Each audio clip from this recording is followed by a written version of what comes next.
Hello, welcome to Beau, Hannam, Guitars and Ukuleles and Carvin guitars, it seems. So, two guitars were brought in to me today. This is the first one, and maple top cap and mahogany back and sides. This is the same one but with Koa top, same model, different pickups and that.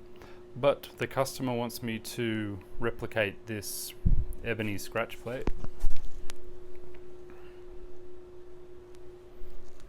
and redo this curve that broke off. But he also wants me to add this ebony bevel, which you can see is there. He wants me to put one of these on this, and obviously that's flat. So this is going to be an interesting little job, and I've got 3 days to do it. These tops are about 30 seconds.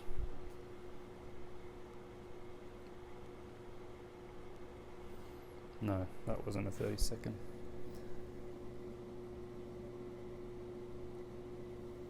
For 30 seconds thick. The side wall, which are routed out, it's about 1/2 inch thick, which is good. This gives me a lot of area to glue this onto.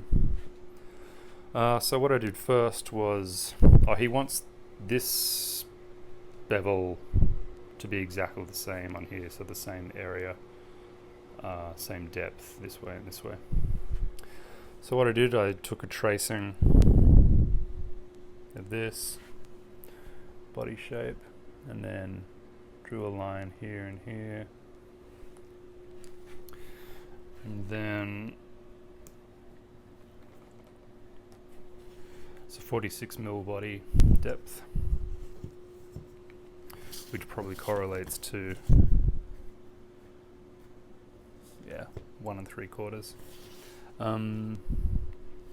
This is the area where it's going to go.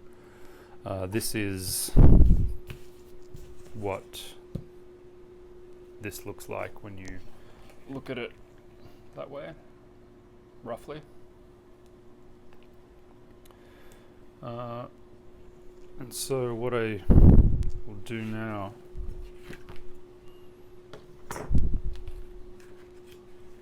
is to lay this on here, and this is lining up, this line is lining up with the center line,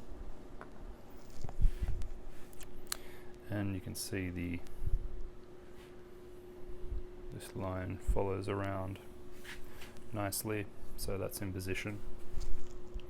So I'm not sure how to film this, but I'll do it this way.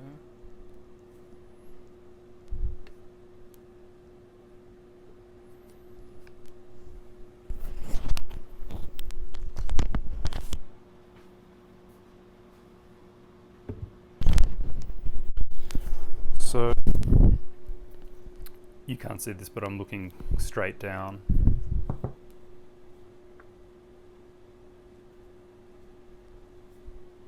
So this is more my view. So I'm just going to use the tape to line up these two lines.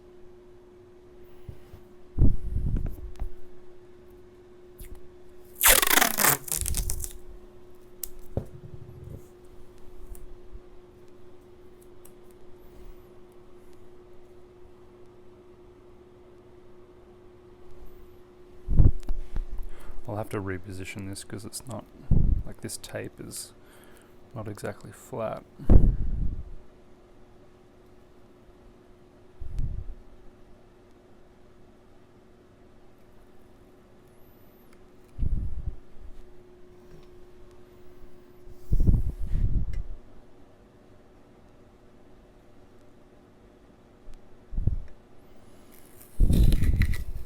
This finish is poly, so it's can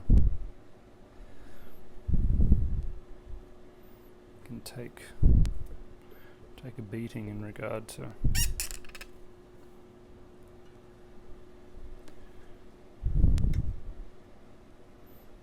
how much I can put tape on it. So actually no, I've got to do it this side. I'm going to tape this in place.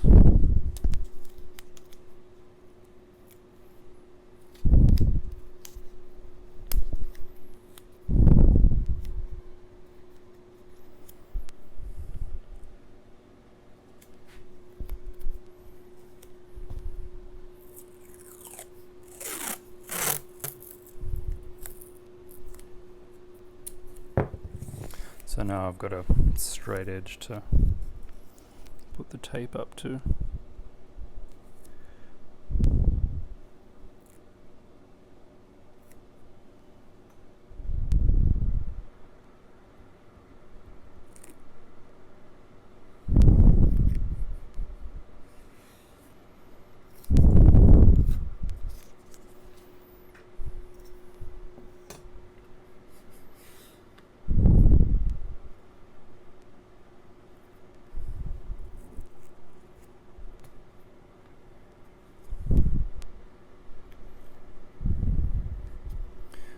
So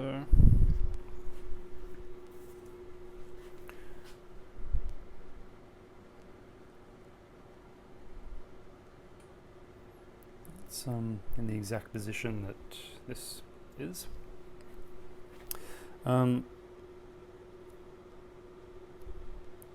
Getting this is going to be a little harder. I'll have to stop the camera and kind of reconfigure where I am going to be filming, but I've got this, so it's 26.15 mil, or 26.15 mil. So I'll just measure up from there and at least get the center position of this, which will be this part, and then I can roughly get this shape in, but I'll fine tune that once I start cutting and filing this. And then before I do all that, I have to do something which I haven't done yet, which is take a look at what's inside here, and I'll use a little mirror to do that, just to see if the previous guy who did this work, I presume it's a guy, if he just butted that up against this wood, or if there's some kind of kerfing or something in here to strengthen it up. It's probably okay as is, but we'll see. So I will do that now. So here's my light box, which is, well, it's not a light box, it's a box with my light in it. And this stuff's good. I think this was like 20 bucks, and really bright LEDs, because I was just sick and tired of trying to find good ways to light stuff. So just stuff enough lights in there so it's going to illuminate it. Turn it on. And then I've got numerous sized mirrors.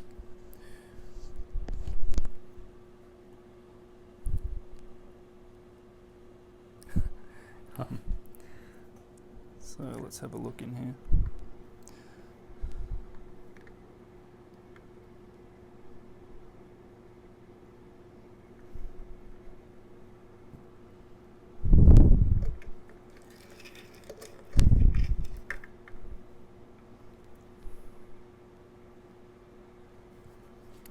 So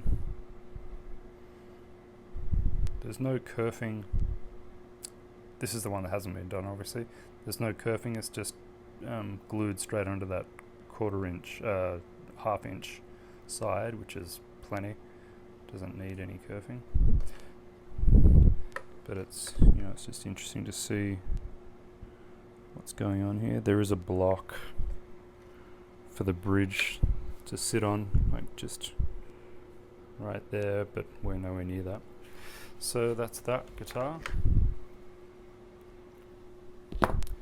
Let's have a look at the other one.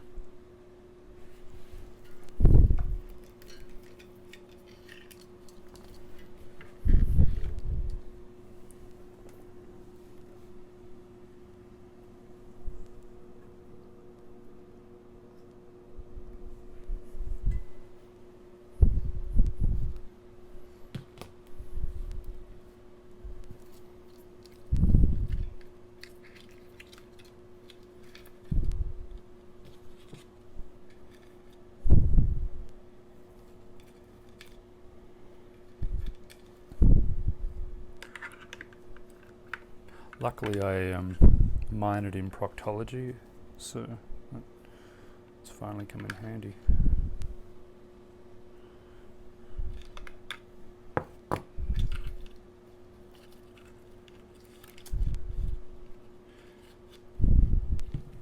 Only trouble with these lights is that they kind of flip over from here to there and then you can't see anything.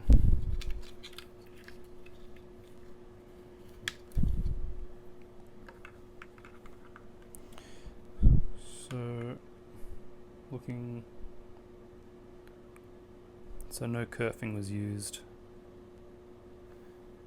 So obviously that line there is that line there. The inside looks, it's actually a very short bit of ebony that isn't glued to anything, considering how wide this outside is, which is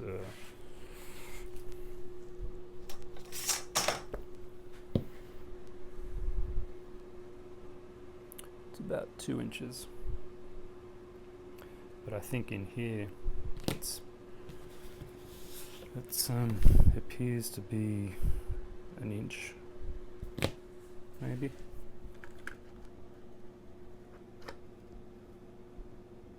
Maybe under 1 inch. Anyway, that's just interesting. So it doesn't look like I need to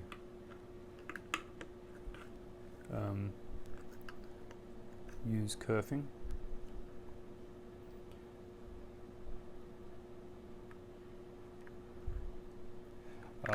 And some of you will have noticed these cracks. These cracks happened before this was put on, and Joel, the customer, wanted this done apparently before, but you know, the guy who did eventually do this didn't want to do it on a new guitar, which is what I'm doing, even though this is like 1970s. It's like in immaculate condition. But then this guitar, I don't know what happened to it, but it got a big crack in it, which you can see there and there, and it follows along the back. So that was a good opportunity to put this in. So that was one of the questions I asked. Did this occur after this was put on? And the answer is no. So it looks like I don't have to worry about putting kerfing in to here just to thicken up this glue space. It looks like that's enough, which is good, saves a bit of time, but I might still do it. Just depends how hard this is gonna be. So now what I'm going to do is make a template very similar to this. Actually, I'll just cut off 46mm strip of cardboard, tape it to here, and then use a knife to get this exact, because like I said, he wants the bevel on this guitar to just feel exactly the same as the bevel on this one. Okay, on to that. So today is Sunday.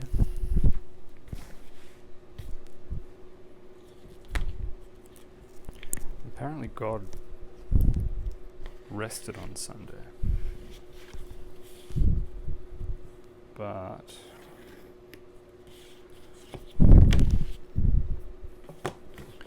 as I'm not God, I have to fucking work.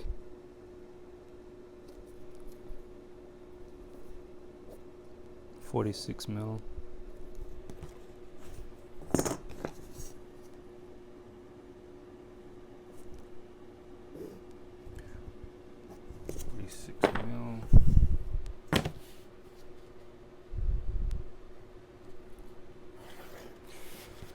And then just a rough center, just so I have a place to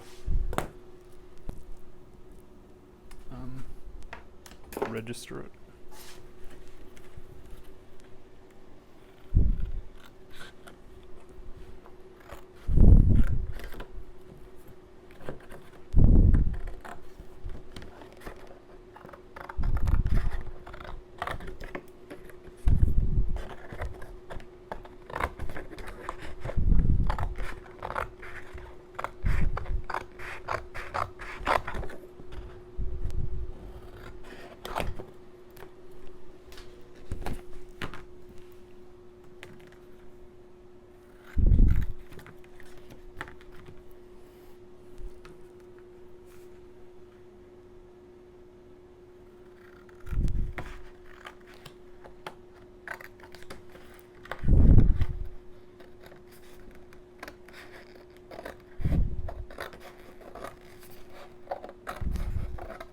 This will be the most boring part of this video, actually.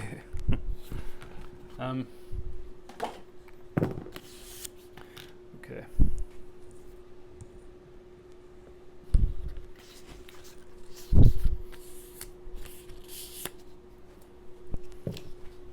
Just curl that so it's naturally curled now.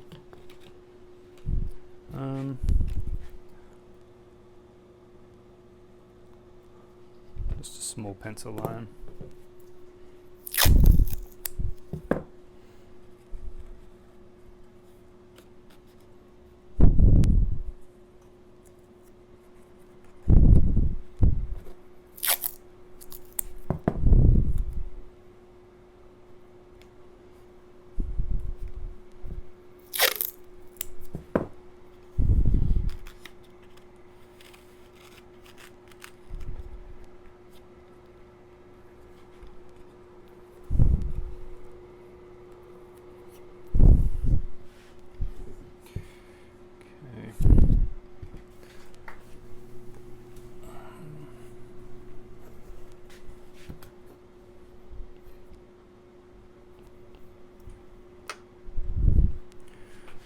Totally inaccurate.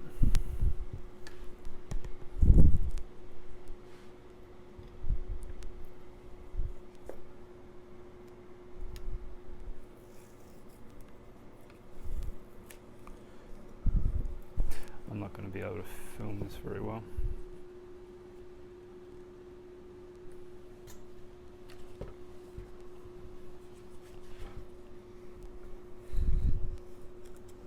Just putting this ruler on the back, so I'm just getting, you know, the proper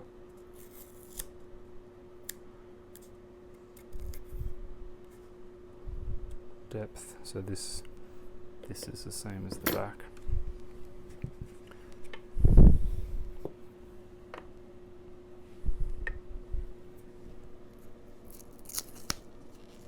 I'm sorry that you won't be able to see this very good. You can imagine what I'm doing.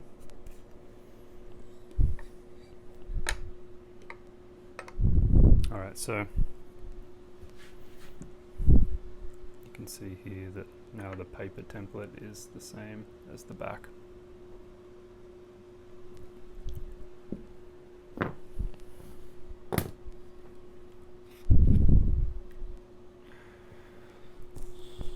So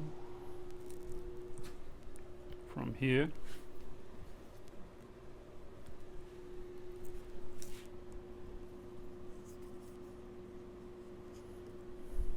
have my half pencil, which is literally half a pencil, so it's really accurate, especially if it's sanded a bit finer than what it is.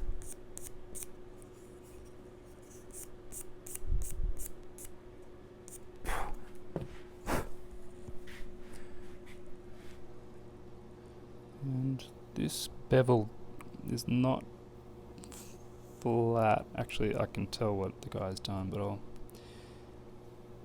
explain that afterwards.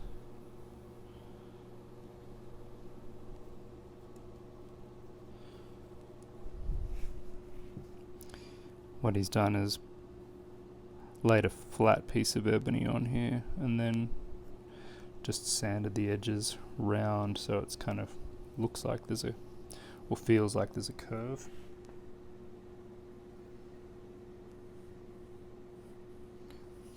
So I'm just going to register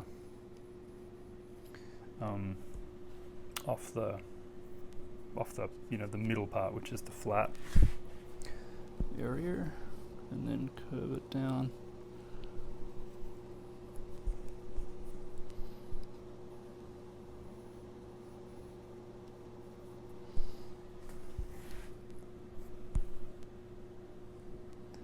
And then I just want to mark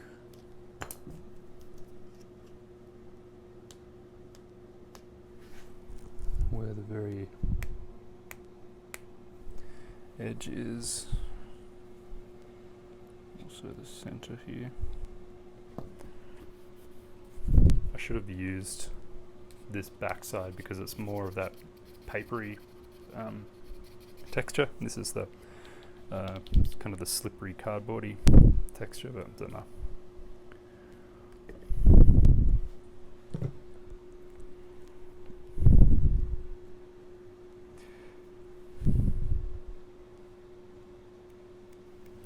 Might just indicate on this guitar where the ends of this template go, just in case I need to reference that.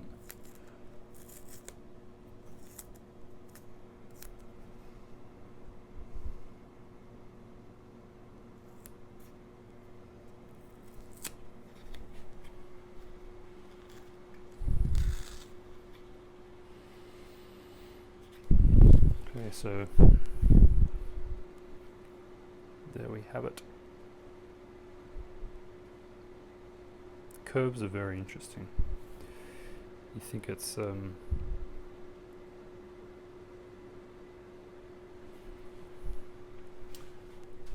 this one was what I drew just from just visually looking at it from that angle. You can see how different it is. Comes down, then it curves back this way a little bit. Curves are beautiful.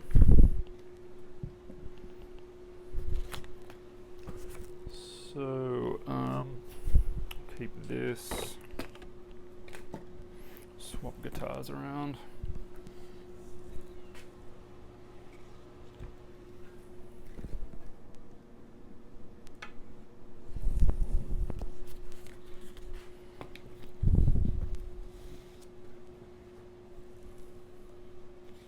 So just lining this up.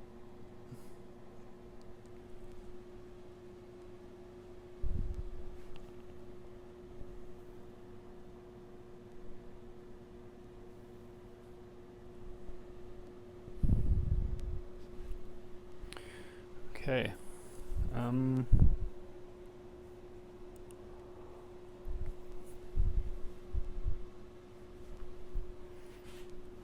So I've got these lines which will be important.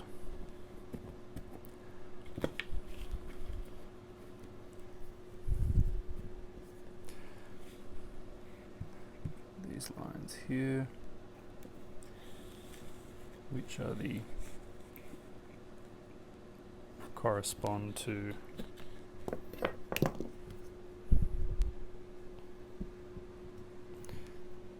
this point and this point. So I'll just line those up.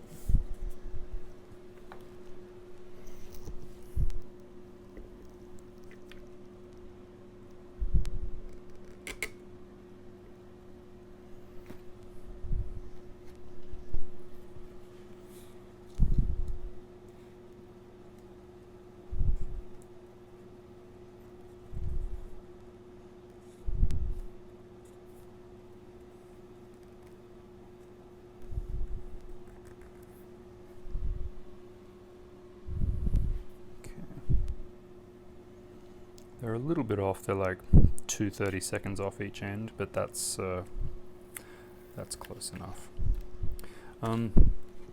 Okay, so what I'm going to do now is that was just to check. I'm going to use a scalpel and cut this out, or scissors.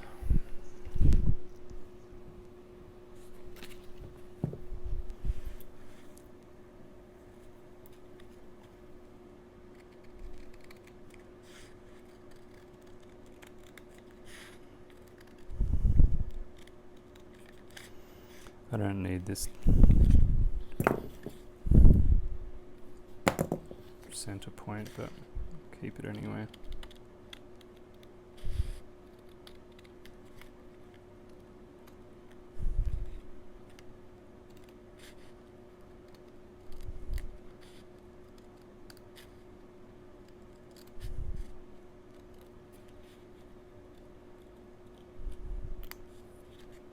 So keep this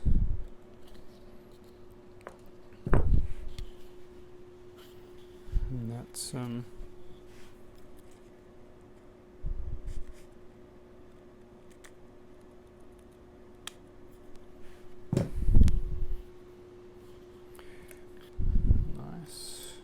goes that way.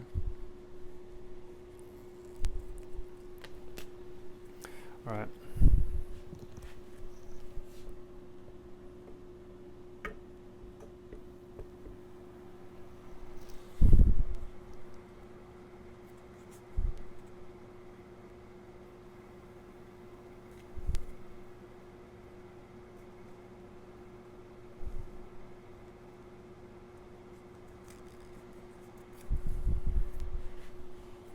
So just lining up the lines here to the end of the tape.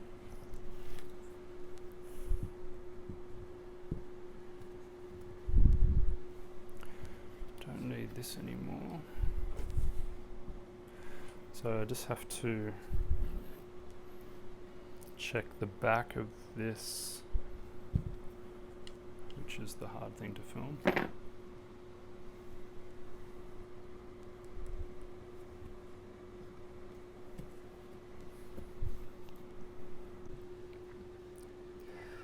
But you've gotta make love to me.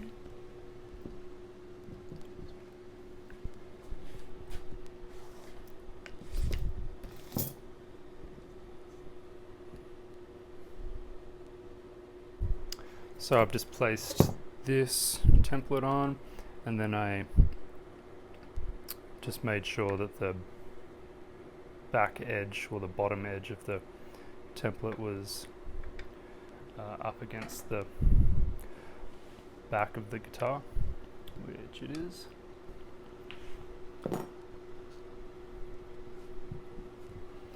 So now what I can do is get a Sharpie and mark a line to cut through.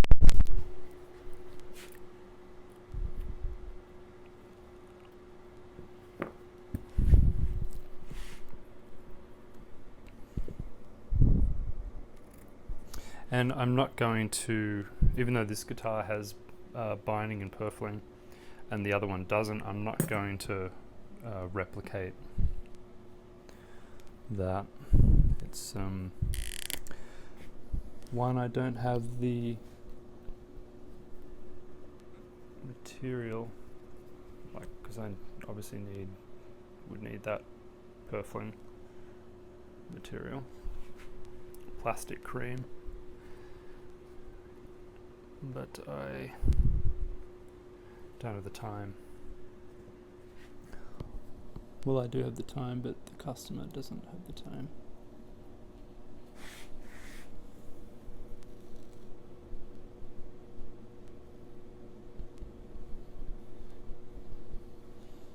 And I'll leave the tape on the top.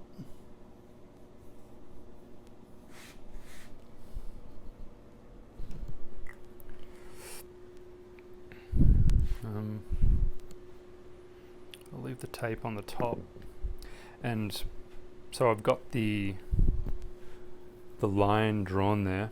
I can also reference it with this that way. But what I'll do when I take this template off, I'll go around on this side of the line and tape it off. That will just be a bit of protection for the finish and, you know, all that. And I'll probably double or triple this up and then put cardboard all over the top, but you'll see all that. And then it's cutting time. And that's going to be fun. But before I do that, I will check everything. So, what I have to do before that, I just want to extend this piece of cardboard up to the center line, because the customer just called me and said if he finds another cheap guitar of this, then he can just send me it and I can do this job to it. And if I've got this template, I can, like, it just be simple, and I won't need the reference guitar. But in order to do that, I just have to extend the cardboard, which at the moment ends there, just to the center line, and then I can reference it from there. But I won't bother showing that because that's just boring. Okay, so just a last kind of look at this template. I just did a double check on this to make sure these edges lined up, all that was good. So I added, I don't know, 1/2 inch. So that lines up with the center line of the top, which I wrote. Center line of top. This side faces out, so, you know, this side out, this side to body, and register off the back flush. So that's all going to be self-explanatory next time.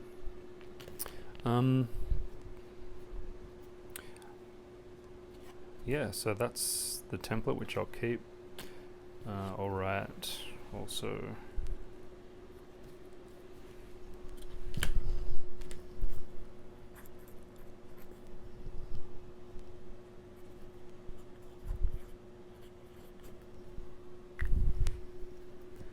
Carvin Bevel.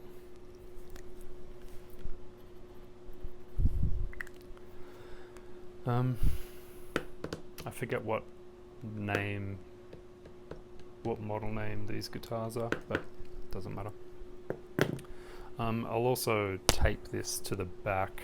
This is the offcut of this. I'll tape this to the back of this. And I'll probably, once I get filing and cutting with this, there's the Sharpie line. I'm sure I'll have to re-reference that line or re-establish that line with this. This will be handy throughout. this kind of repair slash upgrade. Not quite sure what you call it. I guess it's an upgrade for this guitar, and it was kind of a repair upgrade at the same time as that, because the Luthier glued all these cracks and fixed it all up at the same time as doing this. After this, so I'll obviously do a lot more videos, but I'll also be doing a video on this, but I'll get to that after. Bevel first. Okay, I forgot to show you one thing. Well, I forgot to film one thing.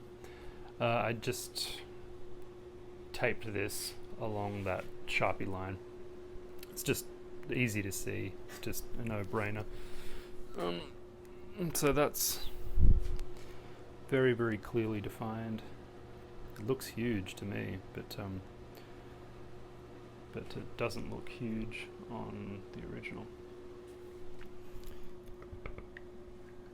Last thing I want to check is this distance.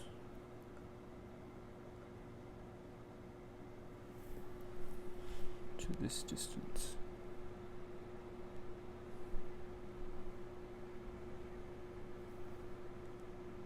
A little bit different, but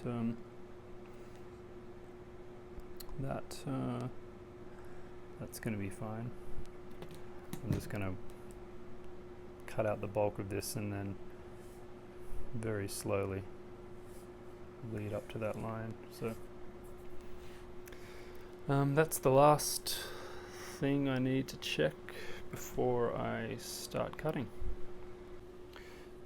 Sort of another thing, just for prosperity, and that is the offcut, or the cutout from my main template. It's this.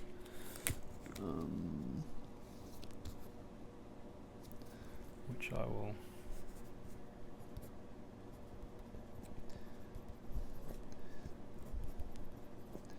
side faces out, and then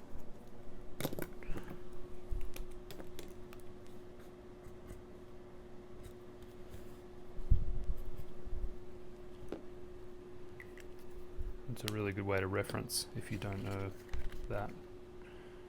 You know, it just makes it a no-brainer, and I need a no-brainer. Line up this line with the center line. Line up the bottom with this minus the cut.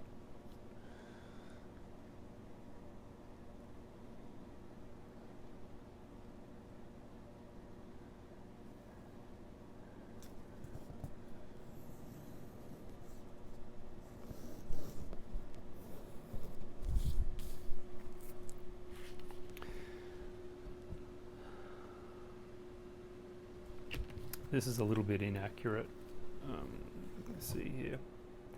That's just because of this kind of doesn't go all the way to the edge, and you know, it's sanded in and blended in.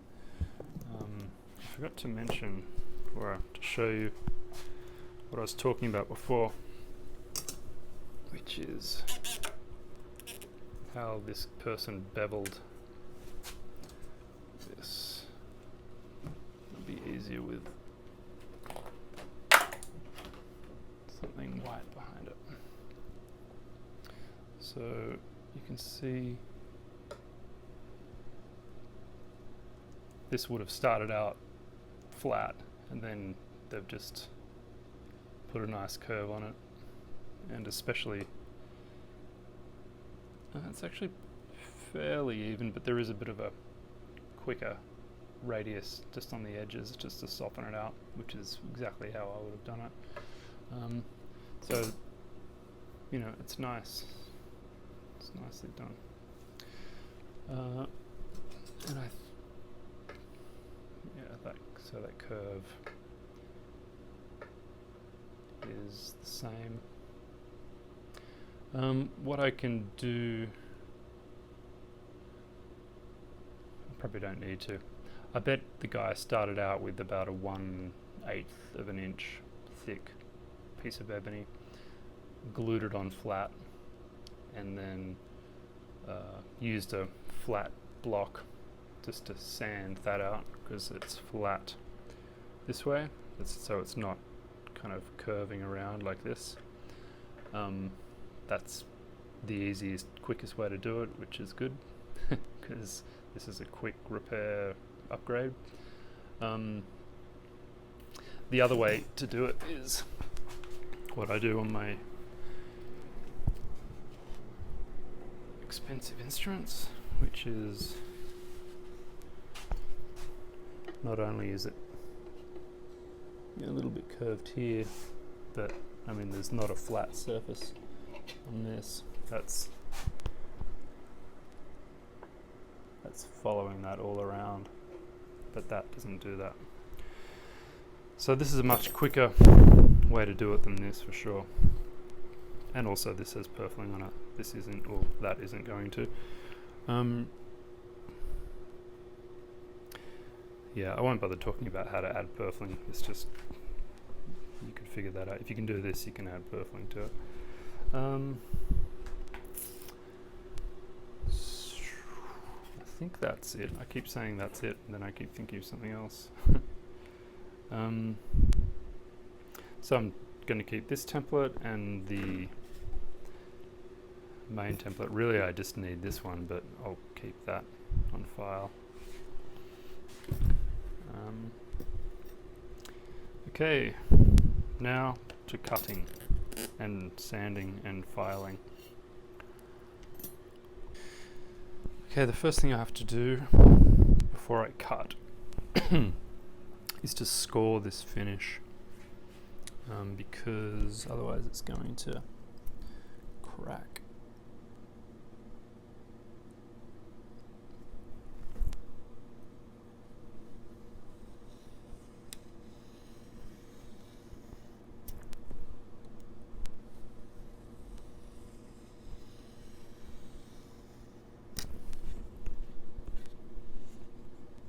That's about all that's needed.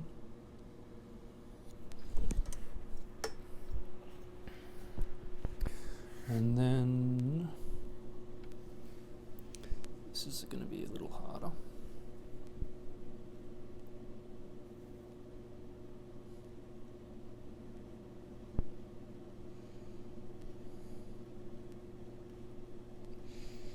Not really, actually.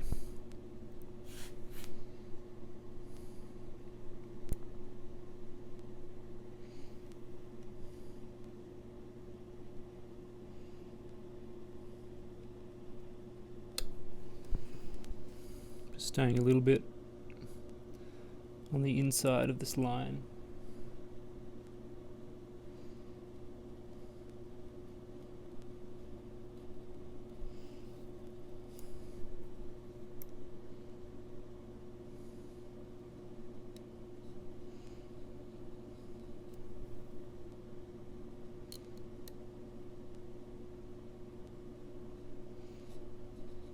I should take this opportunity to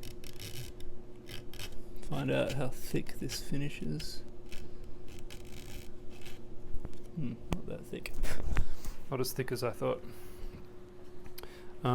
Which is what she said. So now we come to the cutting. And I still don't know how best to do it.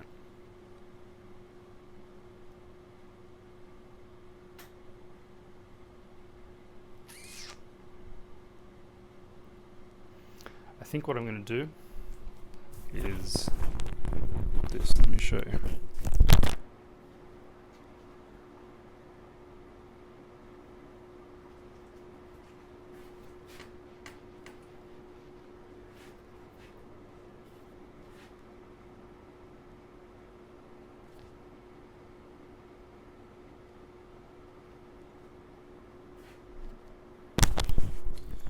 Before I do that, I have to clamp this guitar down, because I really hate using that saw one-handed and holding the job, because if I slip nothing cuts.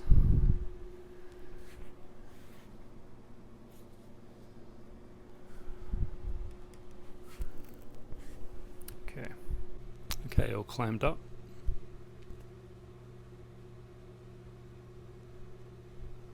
And I'm zoomed in from about 5 feet away, so I'll be able to talk.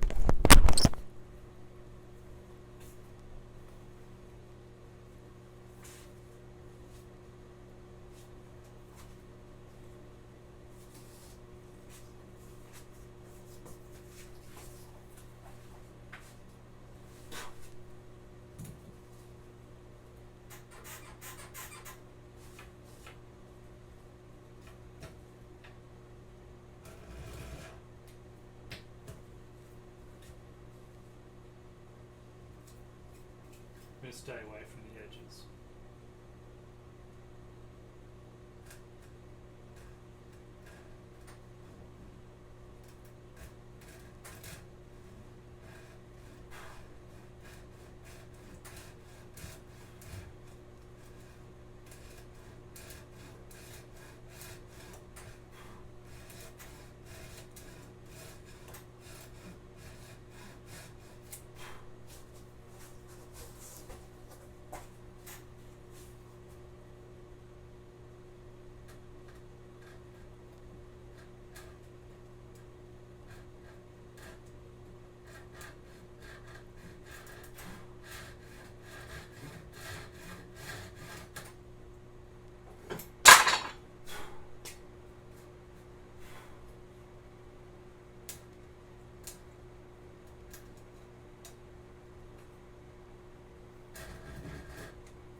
This is what I have so far.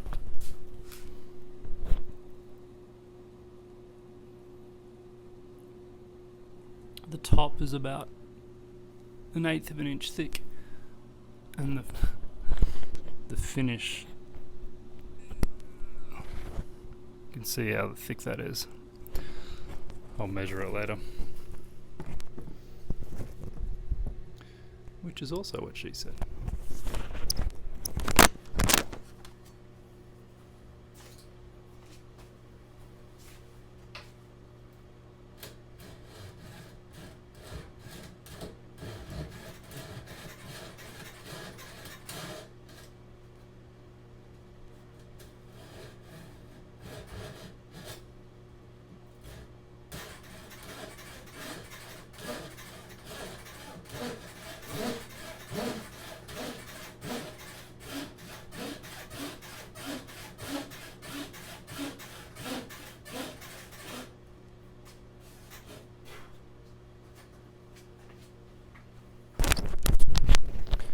Now, because this is a cool shot, I'm going to stop the video and take a still shot.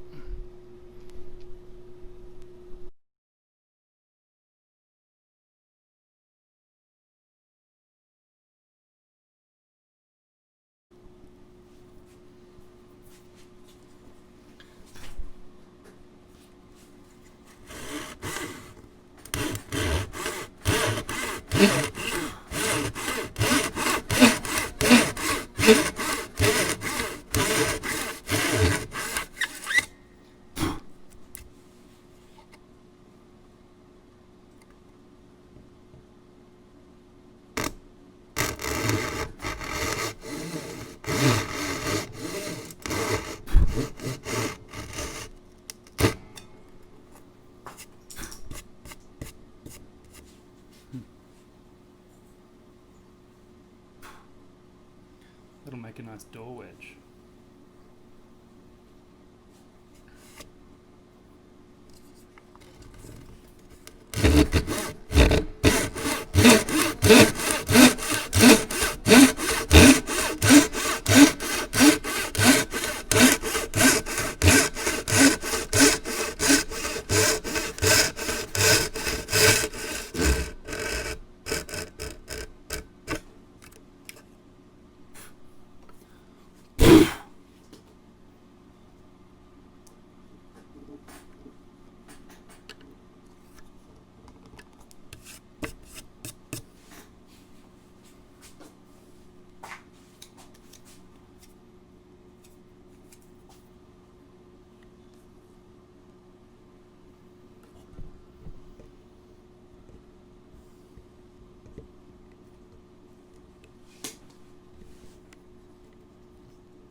I don't like cutting this way because it's my left arm is on this side, and if I slip, ouchie.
Clamps coming off.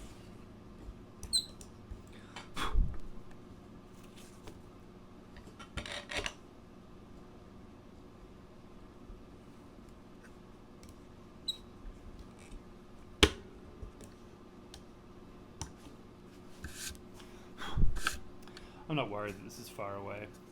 It doesn't have to be neat at this stage at all. There's going to be lots of filing, sanding after this.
Yay, we got a hole. Which is what she said.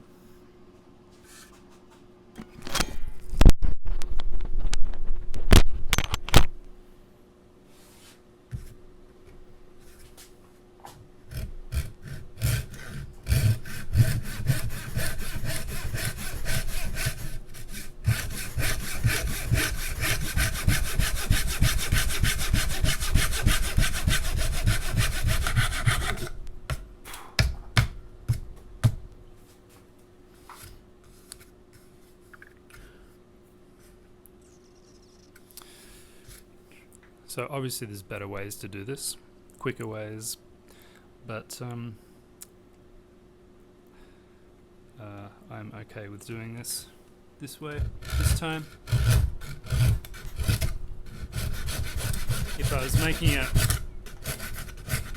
living out of it, I'd buy an angle grinder and, you know, or figure out a router and do it that way. But this is totally fine for now. Might give this a crack.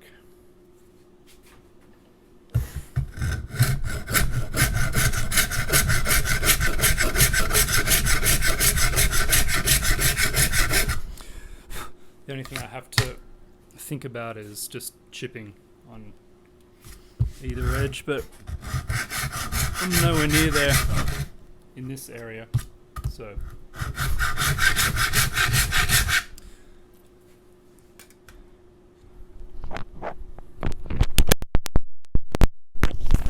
gonna have to move the camera because it's just in my way.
So that's getting it there.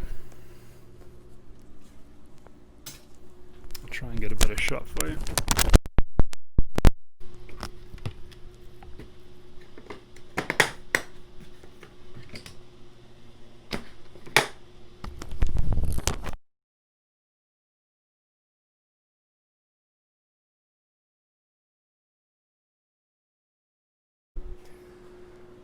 Okay, so it's Monday, the next day. And it's gonna stay away from this bottom edge mostly.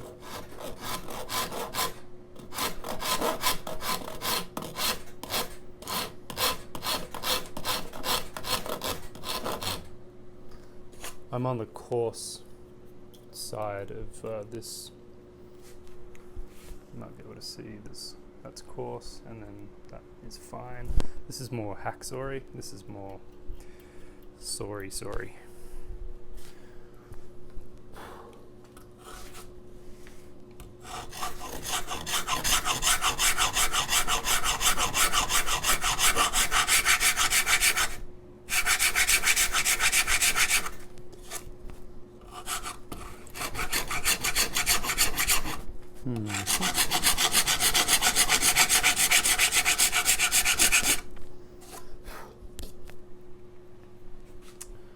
What I really need to do before I forget is to shield this area.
going to try something else.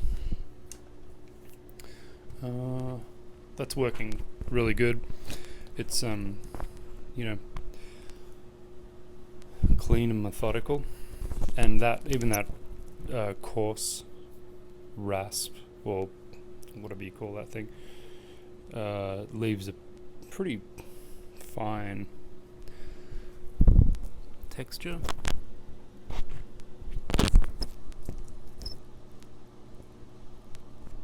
That could come out with like 80 grit, 100 grit sandpaper real easy.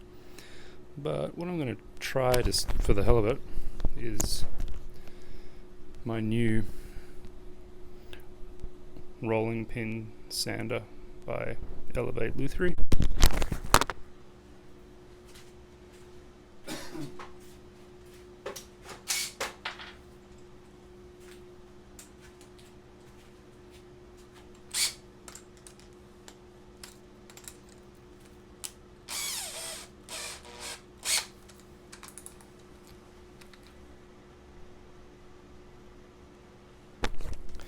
So, connected to drill, you hold onto this part and this spins.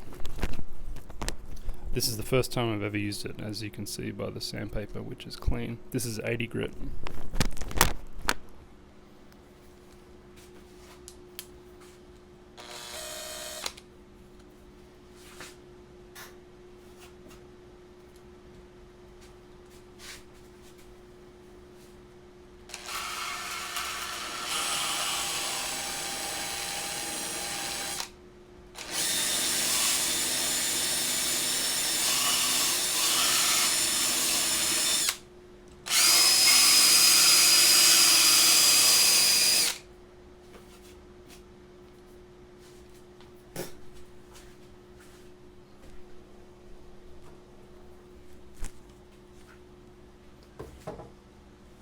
Definitely need a dust mask.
Okay, that worked really well, but I'm at a point where I just want to work on this with a block now.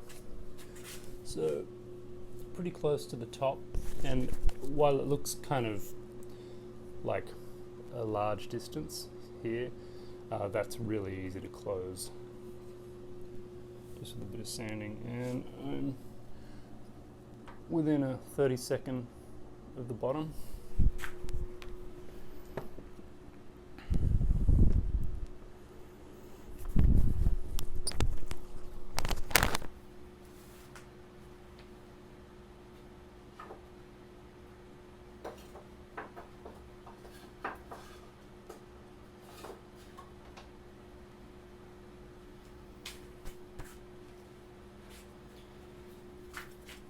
So I have, on this one I've got 80 grit and 120 or 100, maybe it's 180.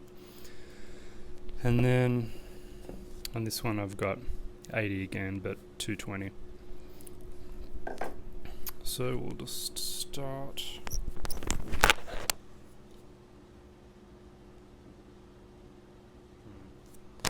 Might get a longer one.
Pretty much just working the middle down, haven't touched any of the edge yet.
So if you see this top edge,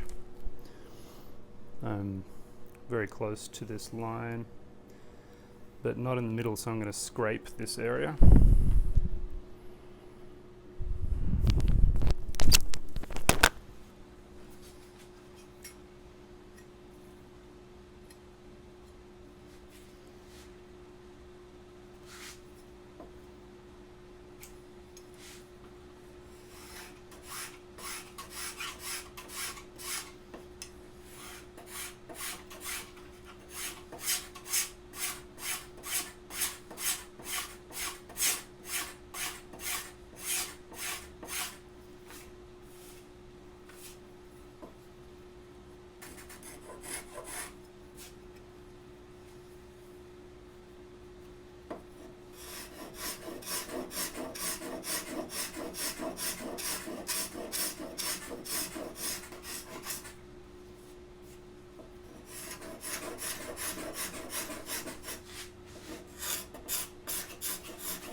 just have a look where I am.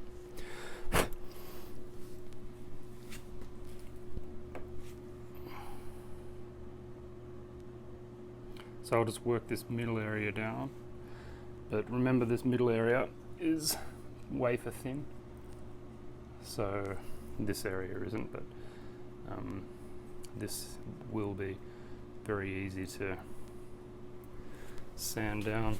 I might scrape it just a little bit, just so I can test the reflection or the deflection of this with my, good enough straight edge.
Okay, so I continued the same thing for about, under 5 minutes after the last video, just because it was repetitive. But now I just scraped a little bit here and then worked this edge right down to the masking tape, and then just instead of just sanding in this direction, I just went in this direction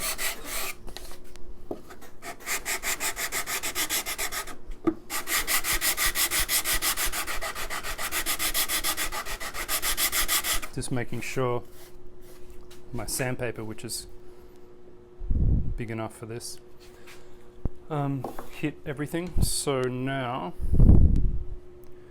when I put a straight edge, it's totally flat everywhere.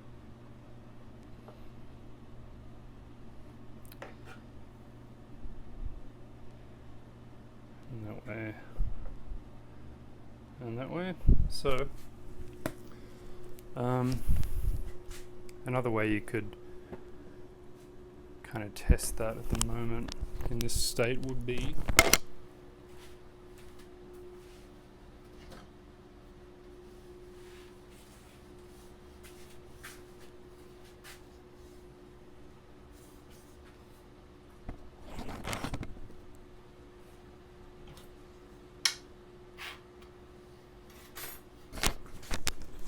to use a piece of plywood or just a flat bit of something, and just go around and observe all the contact area.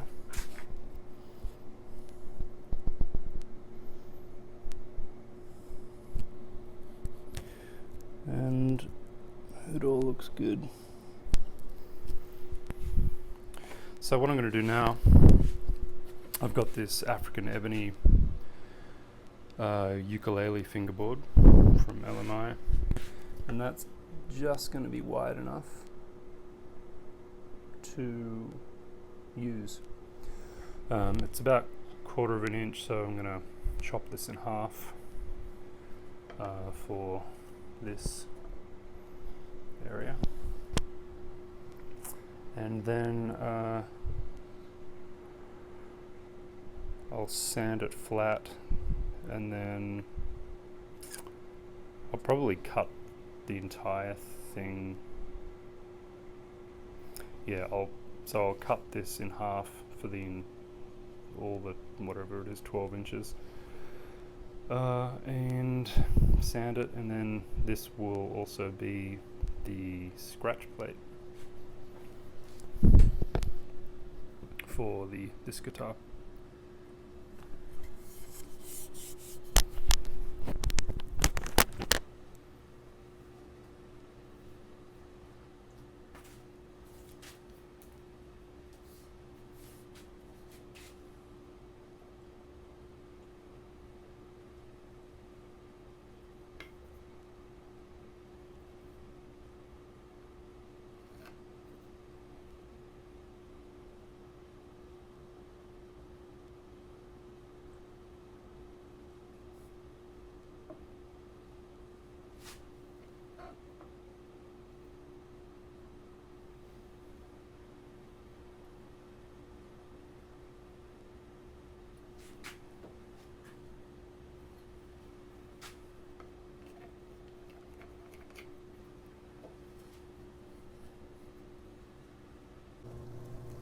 So I was just looking at the scratch plate, and the amount that I'll be cutting off for the bevel is, pretty close to what I would cut off for this. So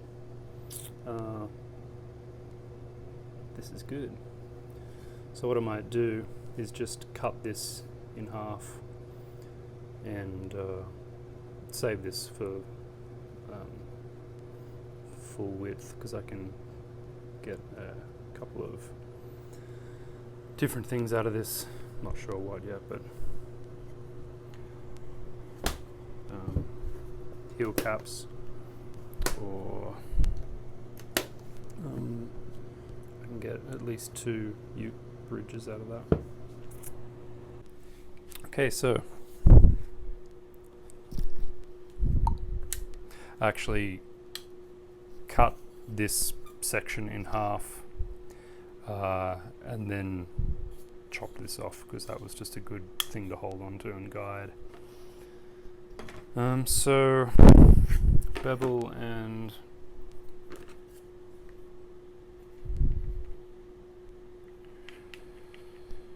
scratch plate. I'm actually going to laminate some more wood to this. I'll thin this down a little bit and then laminate it, just because a floating piece of unlaminated ebony is going to buckle and crack and do stuff, because ebony does that.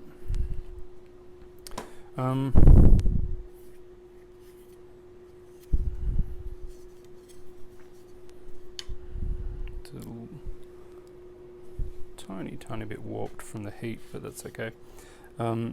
This is just big enough for this.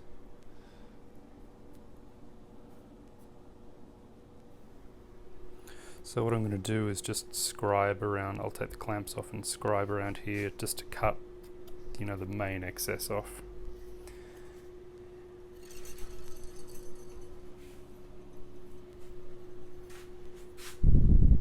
Then vacuum out all this stuff before I glue it on.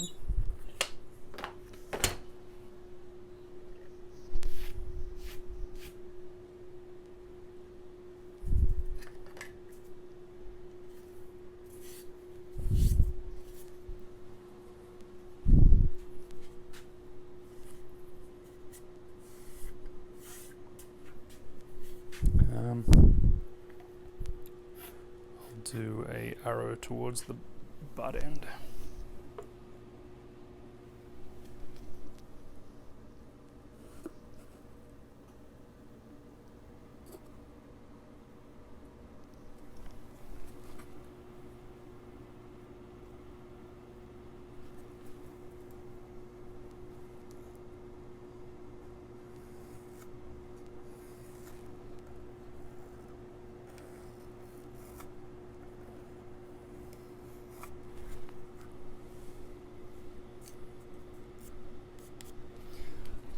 Okay, so it's going to chop these areas off to, you know, 1/8 of an inch, a bit closer actually. Probably leave about 30 seconds. Okay, so I sanded this bandsawed and sanded it. Probably can't see, but this is the direction I'll be gluing it to. I just made sure that the gluing surface was flat, because it's ebony, which is an unstable piece of shit wood. It was cupped this way a little bit, and so I just scraped it and sanded it flat. So now I just have to vacuum all the dust out, and then we can get to gluing.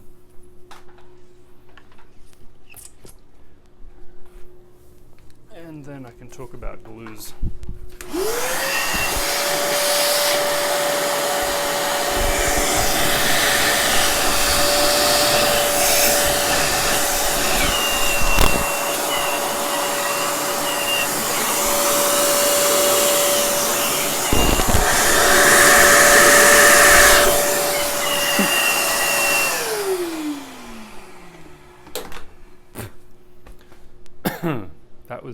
That guitar was getting simultaneously a blow job and a suck job, which is pretty friggin' impressive.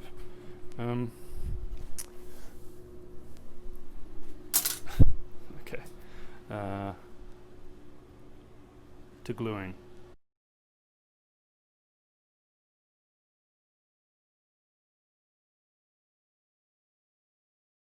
Okay. To glue. So I thought through some glues.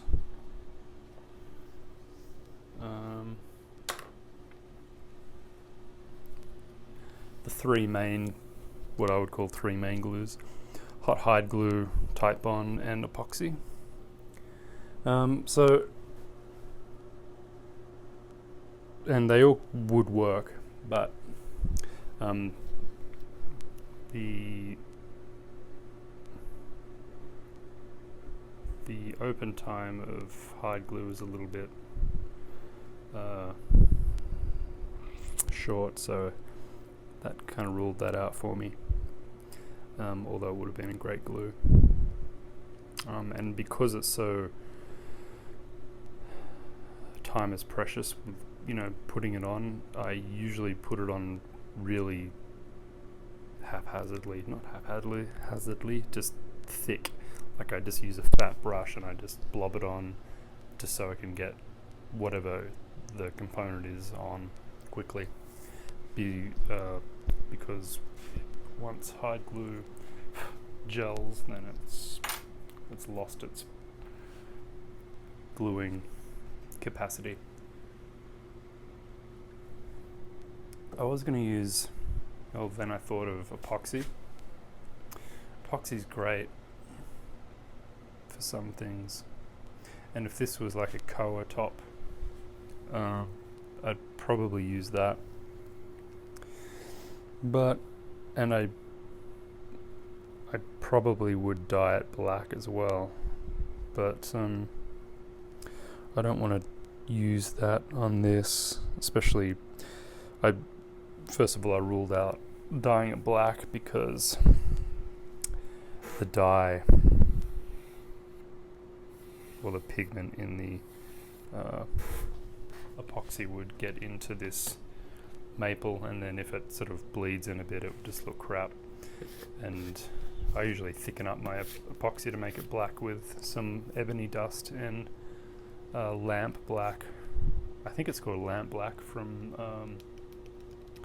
LMI. And you only need, I think I've spoken about this before, but you only need, that much dust and like a teaspoon or half a teaspoon of lamp black to kick this into like super black. So tight bond it is. Tight bond's always a good glue to use, especially on light woods, which is what this is. Even though the thickness of this is about somewhere between 15 and 20 thou thick, it's going to, and that would stop any possible, well, no, it wouldn't stop it. It would maybe minimize the possibility of staining with epoxy, but I'm not going to take that risk. So it will be tight bond, original. Don't use any of the others. The other ones, while very good and strong for some things, as in they're waterproof. The waterproof component in Type Bond 2 and 3 makes them more rubbery, which is problematic. So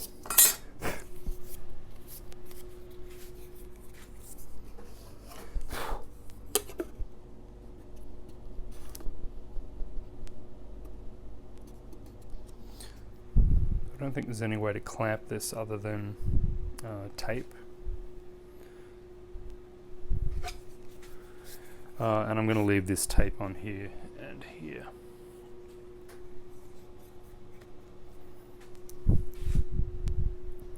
And there's going to be no way, well, I mean, I could get in here and clean up the glue squeeze out, but I'm not going to.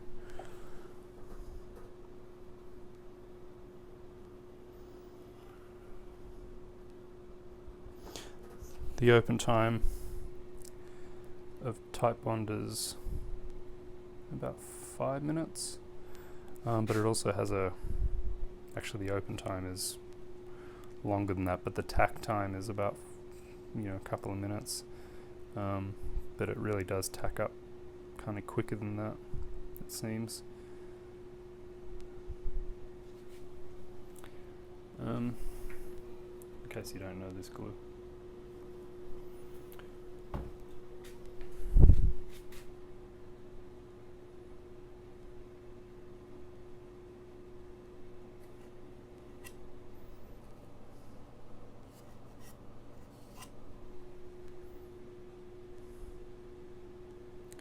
And because this is a poly finish, any kind of voids or anything, I can come in with CA glue and whatever else I need to fill those voids.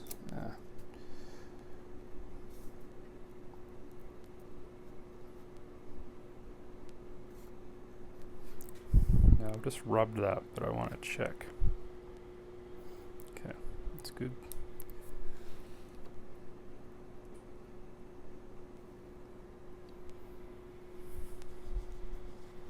See how it's holding? That's the tack of the glue.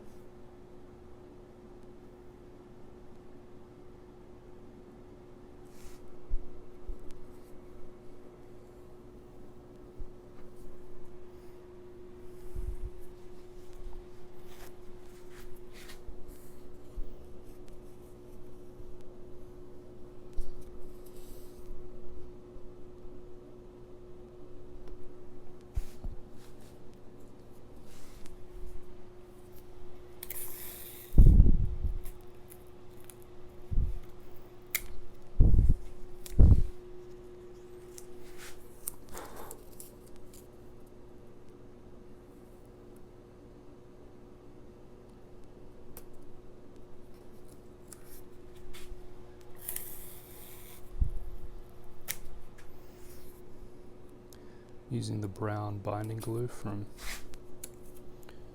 StewMac and LMI.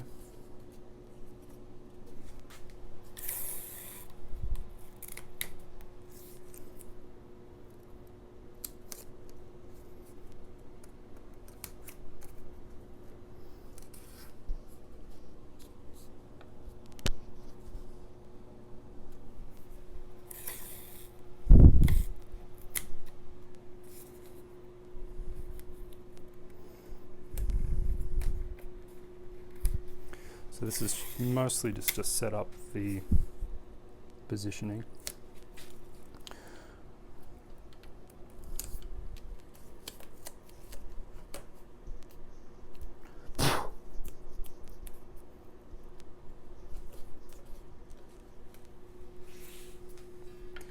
I point out how much blushing this finish has got already.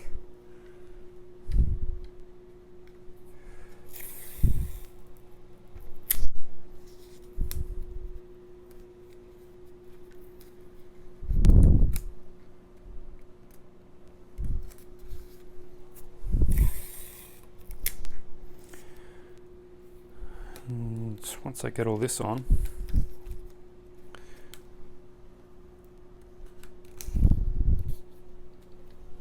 then I'll come back in with a few other things.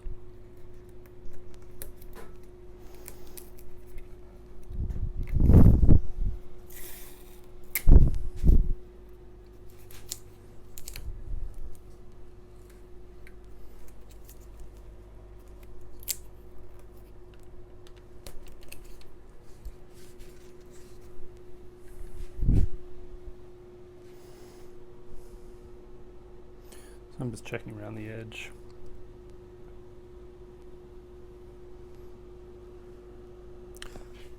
There's no gaps, so there shouldn't be.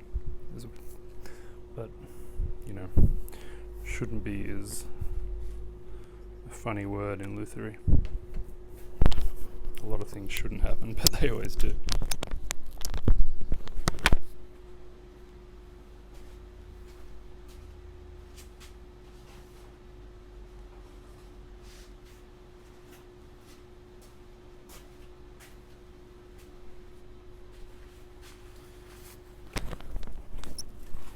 So here is some elastic rope, I guess you call it, and also some sort of athletic stretch bands, rubber bands, I don't know, maybe they use these in yoga as well. This is a thicker, heavier one, or more resistance, and this is a much easier one.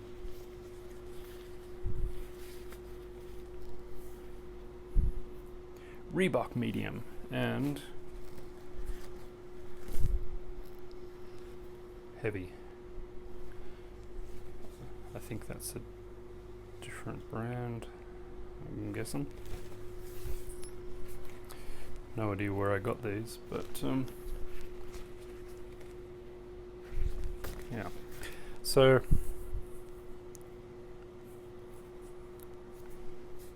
that's pretty much stuck there now, but I can still exert some pressure.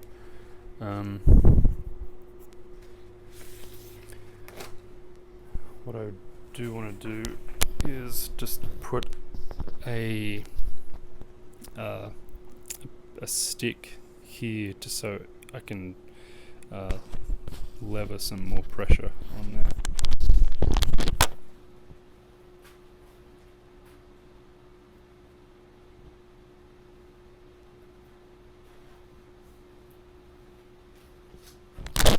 So I've just got this sanding stick that I use for sanding the cheeks of heels. That will do.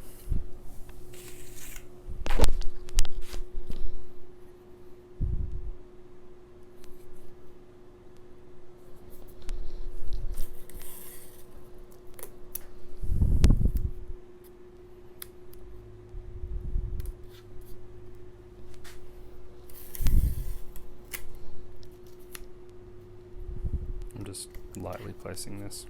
So,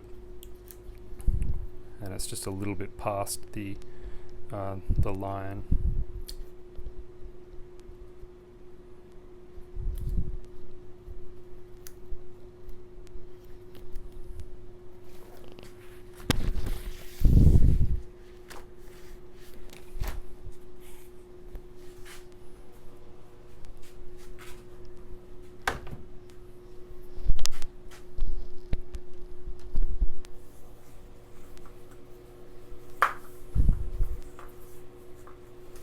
I really should have untangled this before I started. Doesn't matter.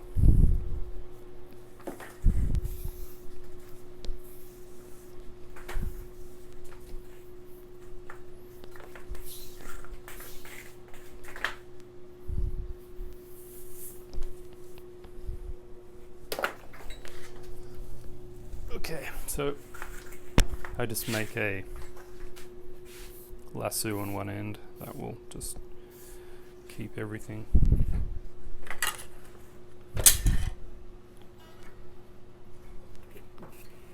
in position while I start this.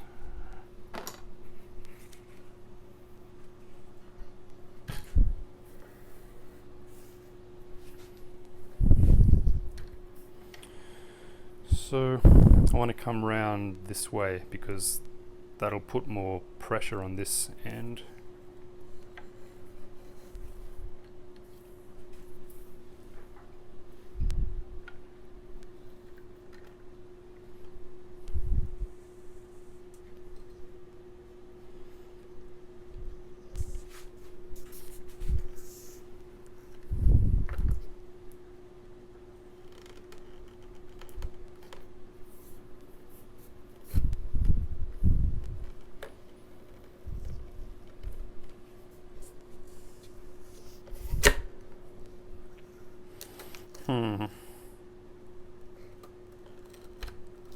That isn't going to work. But just this general thing is.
key.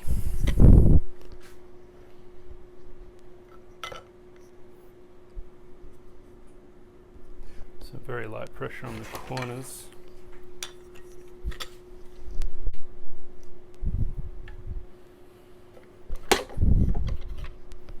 It's a kind of a bad angle, but it's okay. The amount of pressure I'm putting on there doesn't need to be good.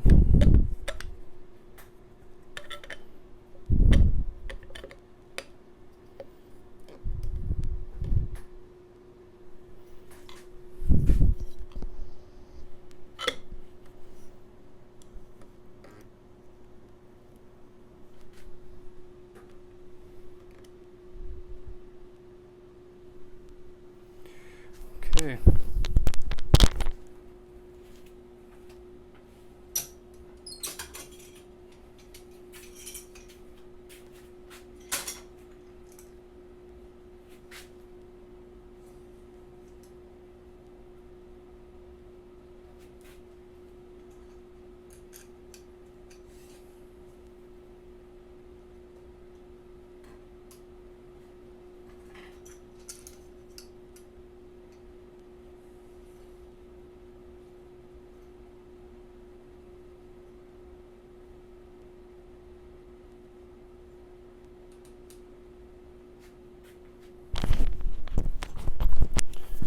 That's about it.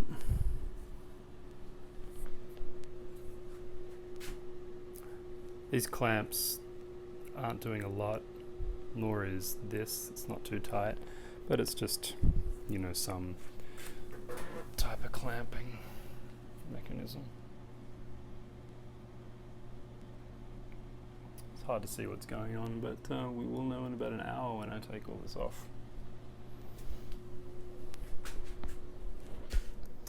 And can't really see, but the ebony is in line with the tape. So I'll start again in an hour. Okay, it's been about an hour, so I'm going to take this off. I'm not going to really do any work on it yet, but I can take all this stuff off and give it a look.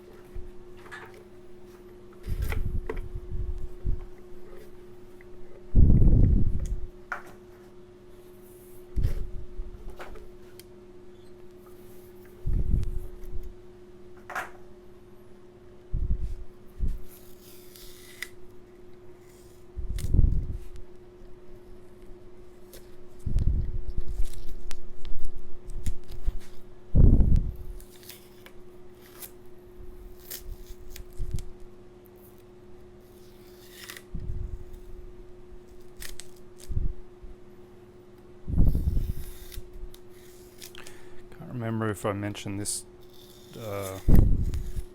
turned out to be about 1/8 of an inch thick. It's like 0.125 thou in some places, and down to like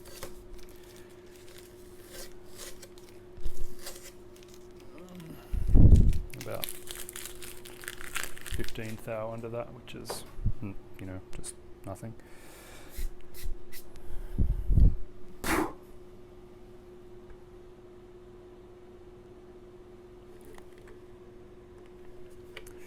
Okay.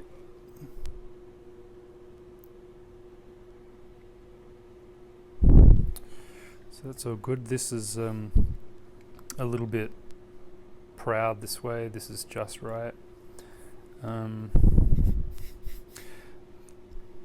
Yeah, I'm not going to touch it. It's only been an hour. There is still kind of wet glue here.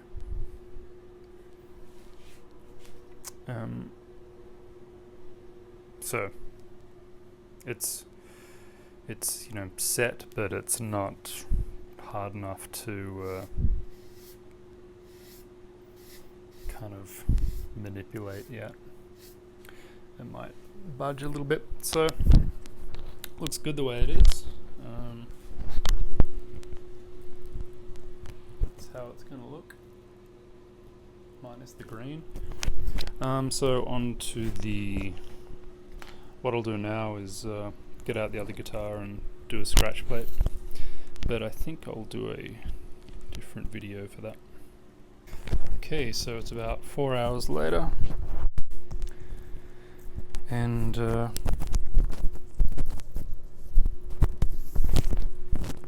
going to shape this. So this is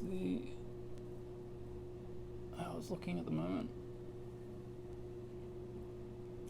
and I have this one here as a reference, so you can see the curve on that, if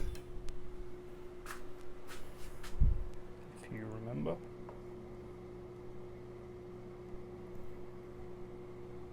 So it basically goes down to nothing on the top, and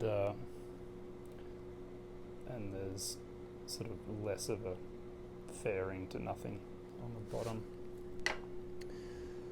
So I'm probably not going to talk that much while I do this, because this is where Beau needs to concentrate.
So I've put this on the finer side now.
That rasp, even on the fine setting, was not quite enough control for this job.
I've got to be really careful here going towards myself, because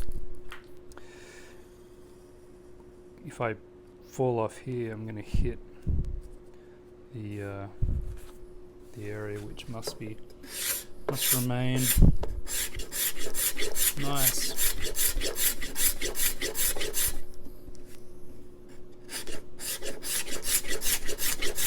So having that cardboard there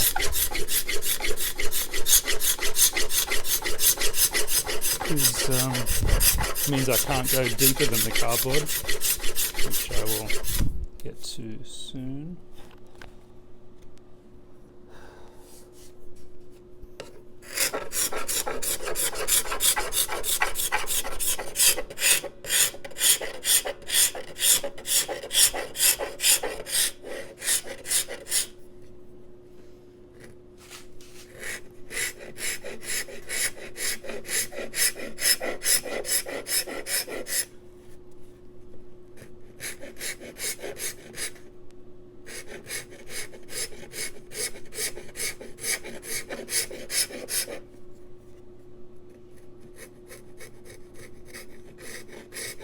So, oh, you just see that?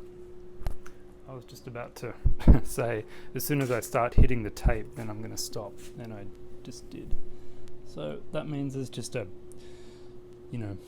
tape thickness to go before I hit the original finish, which I'm going to have to sand all that in and stuff, but for now I'm going to keep distant of it.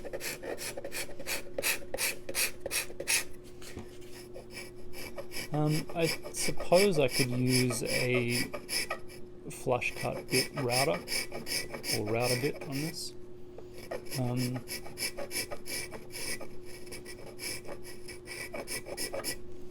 Although it might be a little problematic just because of this slope, but it's just something that you could do. I'll keep this point. I want to maintain this point for now, even though on the original, which isn't surprising, it's rounded, which is kind of necessity.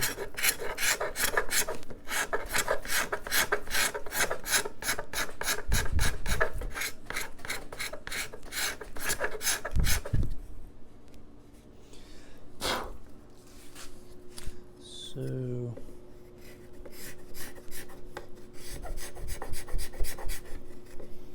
slowly working this down. This is a thick scraper, by the way. It's like I can barely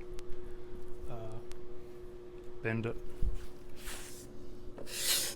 and it's really good for stuff like this.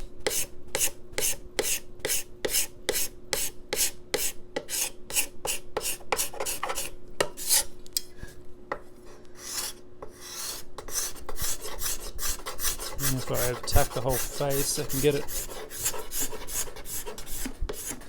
nice and shiny. So that's fairly flat now. And I'll show you where I am. So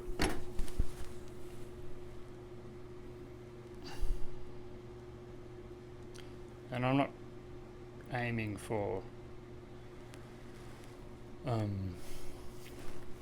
still doesn't have to be neat or anything. Just this is the most problematic line, and I'm probably still,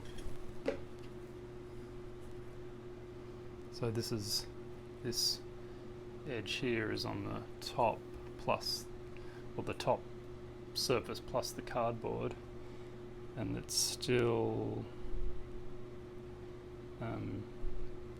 the ebony's still proud,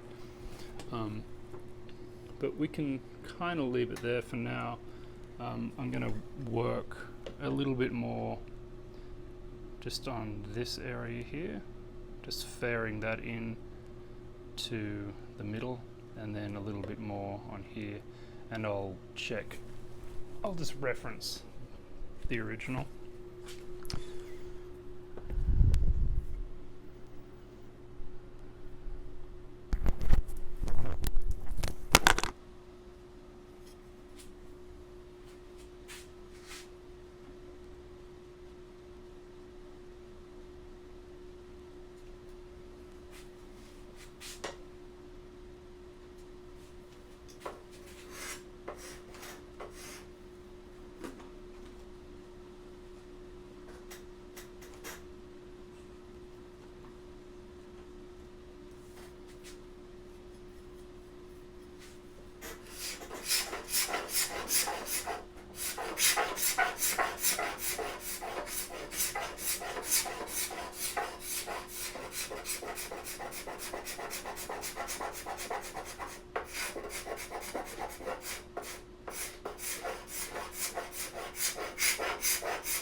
I made quick work of that.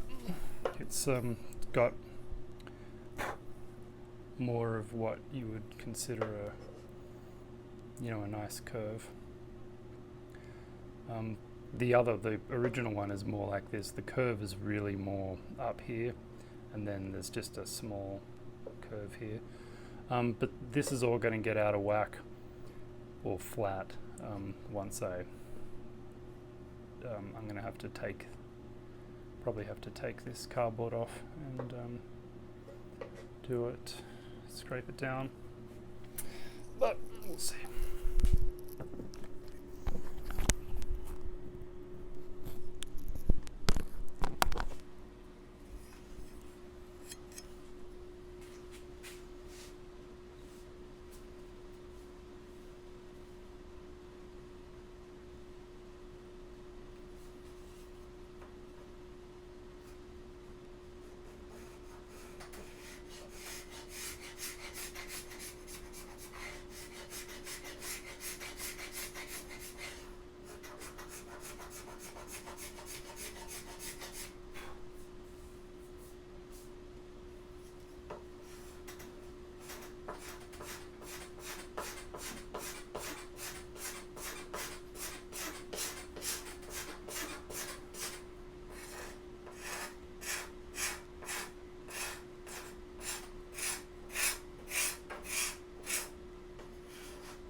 So another thing on the top you could do instead of this is to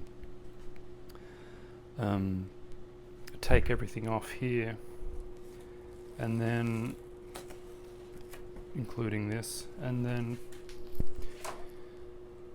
use a router to get that flush, which I'm thinking might be a good idea. I'm going to do it. So I decided against the router method. I was trying to figure out how to just quickly do that, but I have this router base for another job that I do, but this would have to be, you know, at least exposed this much, but yeah, and I just can't be bothered making a jig, so I'm just gonna scrape and sand. Easy.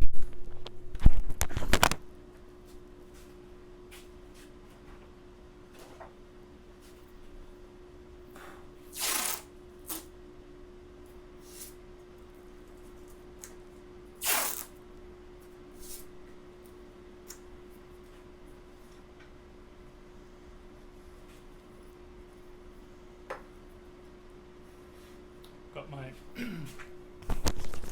you can't see this, but I've got my fingers here, so I'm holding up the scraper here, so it's always going to be a little bit higher, so I won't be able to do that.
So you remember how I overhung it a little bit?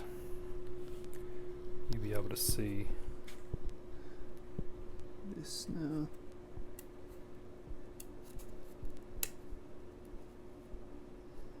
So that's the part that was overhanging that wasn't glued on.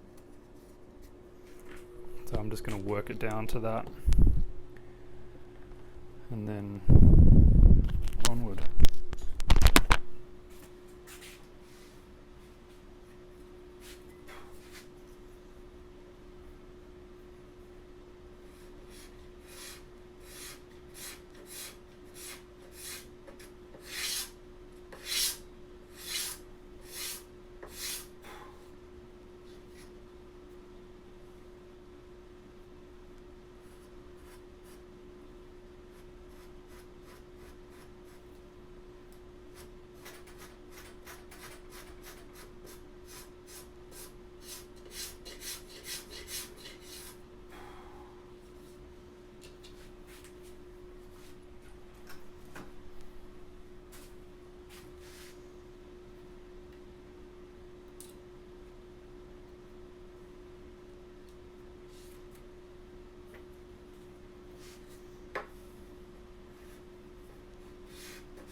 close.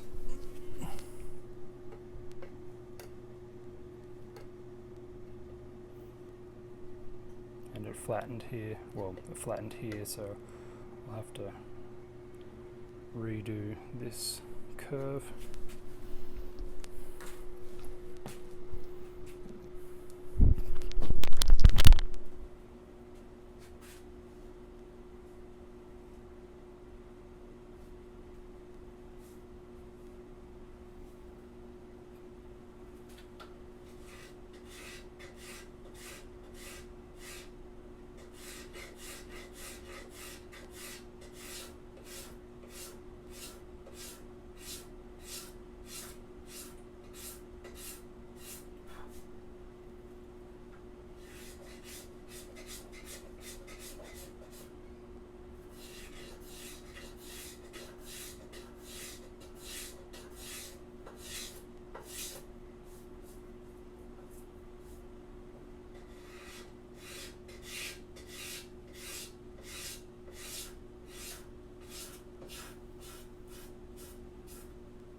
So I just sanded to 600.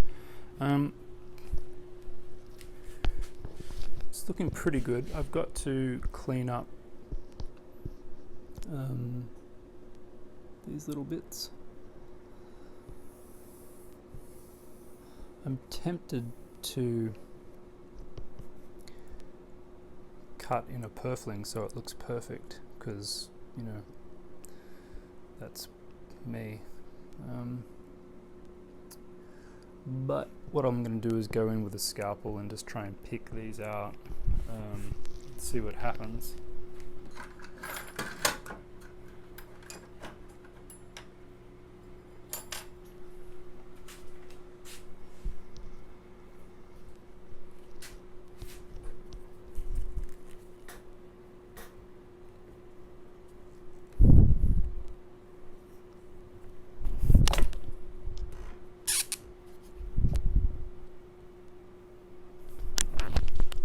It's always fun when the phone almost falls.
Okay, so that's just a glue residue,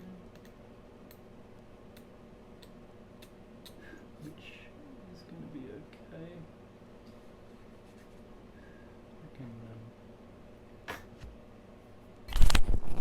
Sorry, I realised I didn't have a mic on. This is a glue residue line.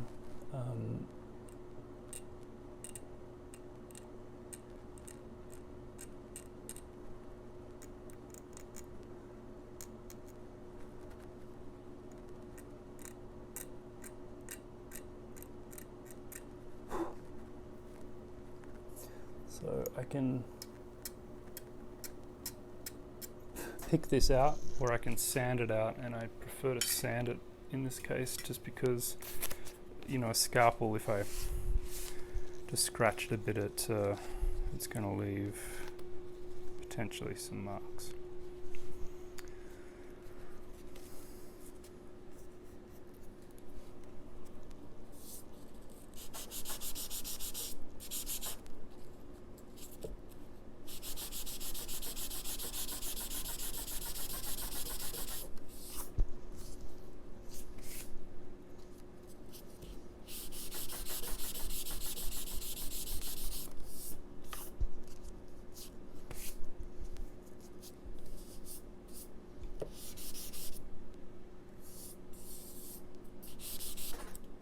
So I'm keeping this flat.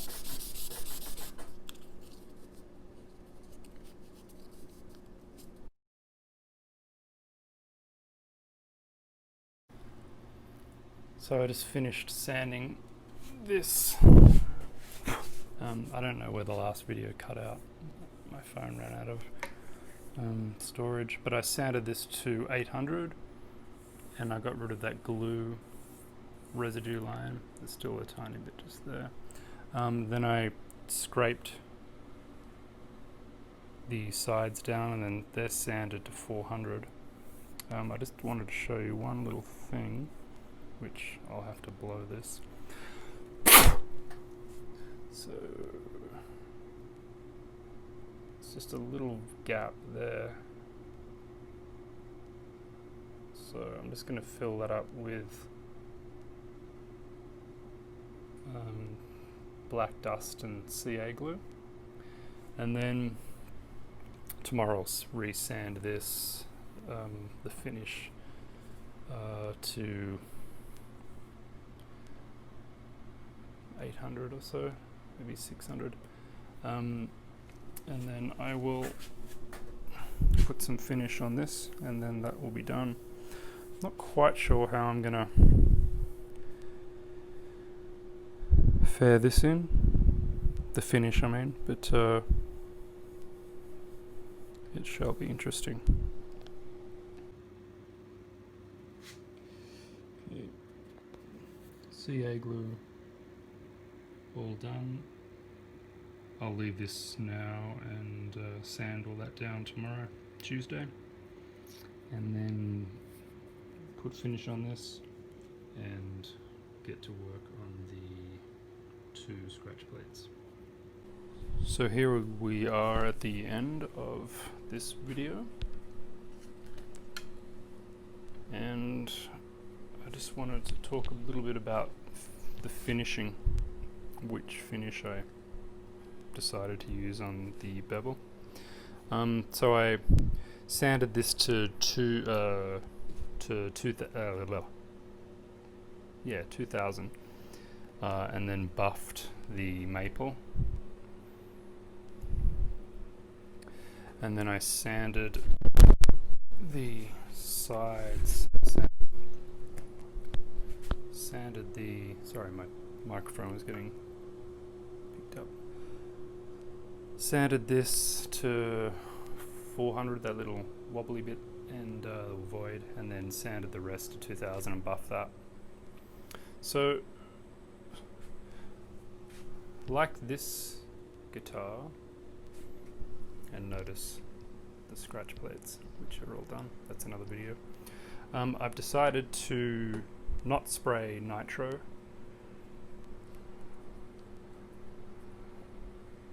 on these. But what I'm going to do is use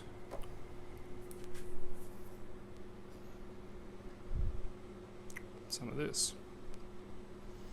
So poly is obviously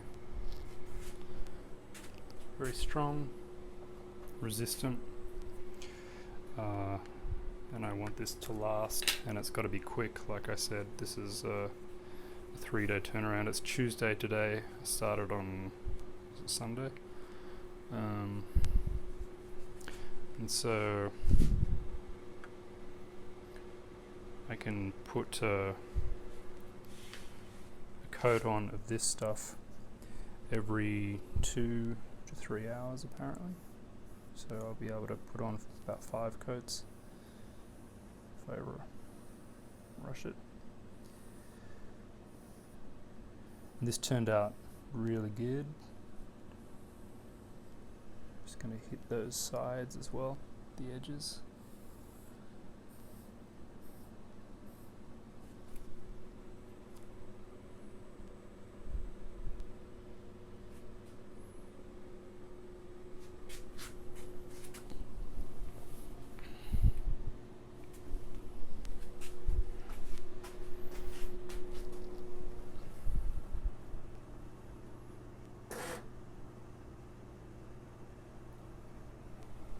So that's turned out really nicely.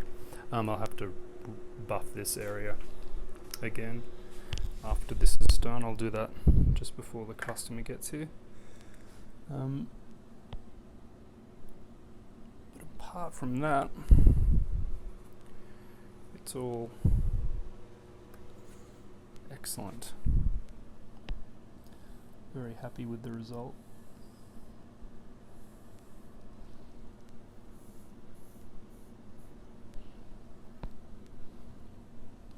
This goes on super thin.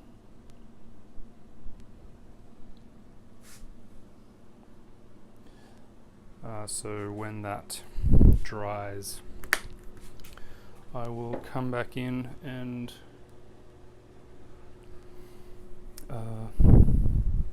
sand it with, I don't know, 800 or something, and then just keep applying that just for a bit of a build.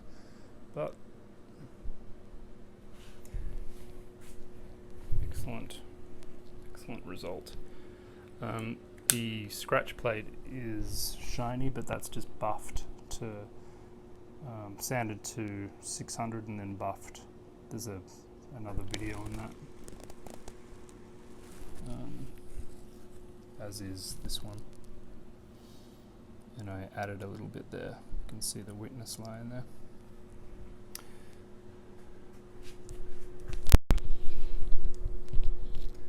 This is the other one. Just getting the same treatment. I've done a video on the scratch plates, so you can check that out.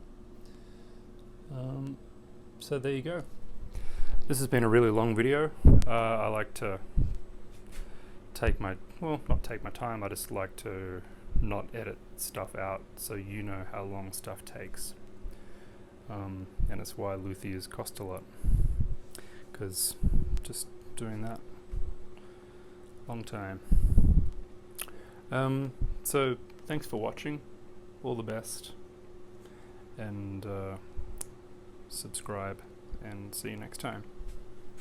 Bye.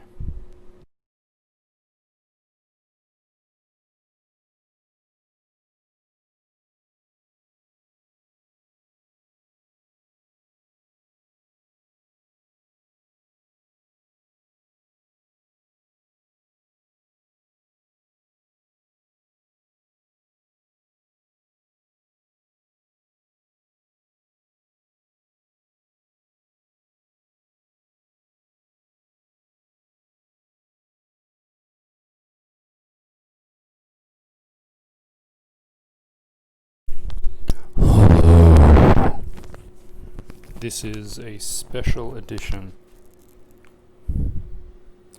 of what I do. So the customer just wants this to look nice. I just touched this with some lacquer thinners, and it's not lacquer.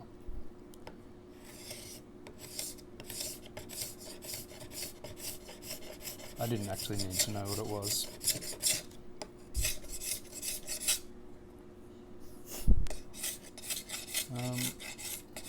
But what I'm going to do is just scrape this off. I don't know how old this is or anything like that. Doesn't matter.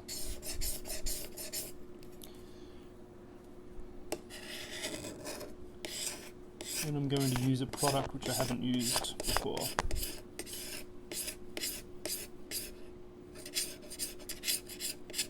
And you'll see that in a sec.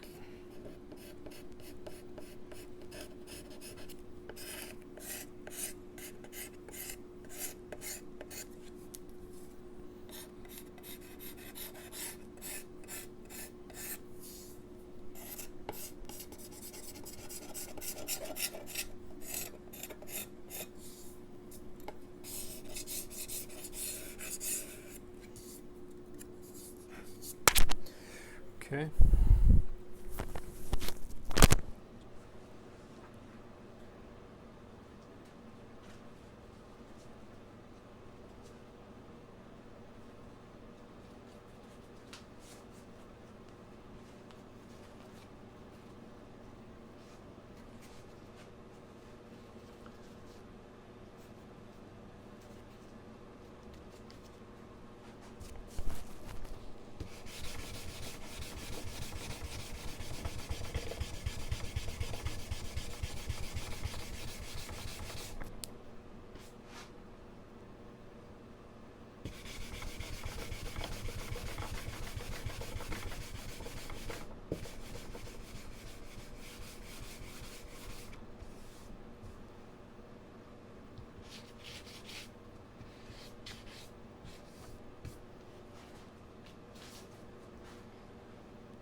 $400.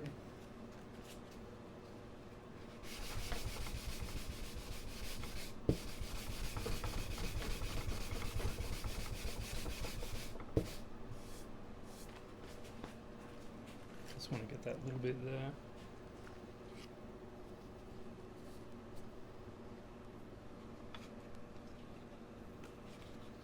I don't want to touch the color up here.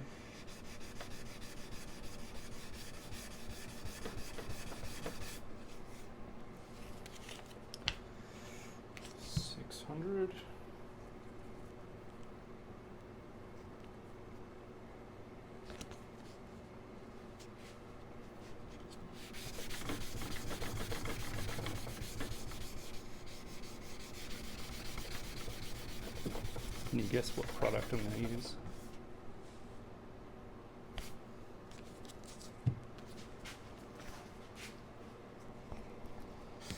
Not shellac.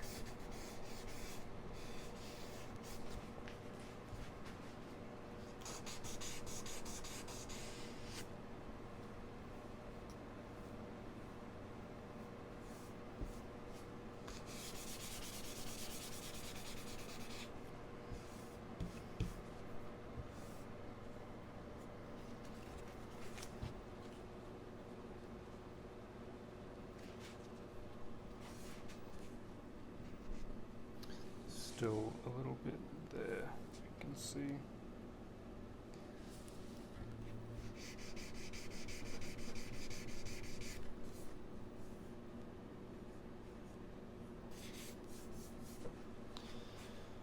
Okay.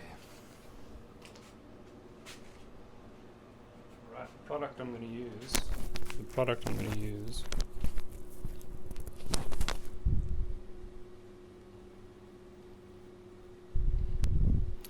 As I said, I had a 3-day turnaround to make 2 scratch plates and ebony scratch plates and put a bevel on another one of these guitars. So I just don't have time to do sprayed finish work.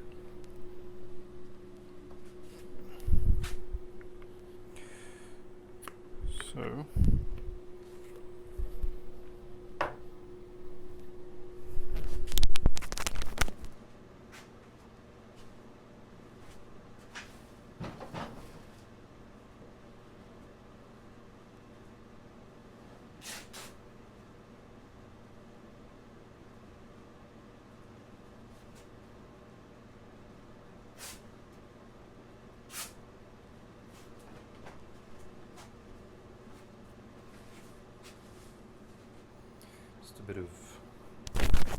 just a bit of old sheet.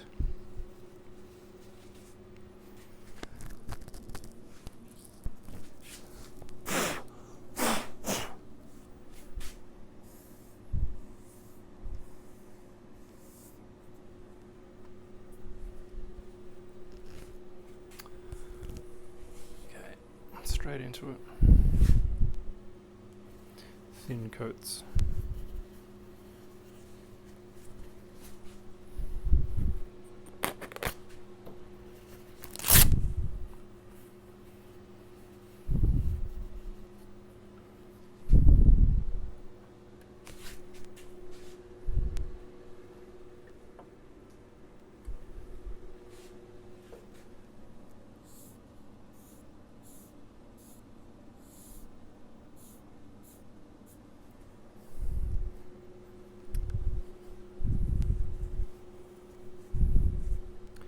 And it just goes on like shellac. And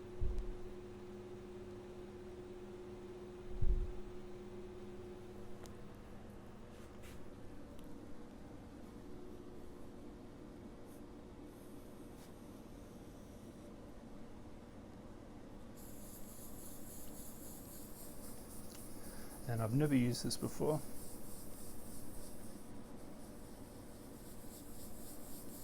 So this first coat, I'm just going to rub it in a bit. And I'll try not to get on the Koa.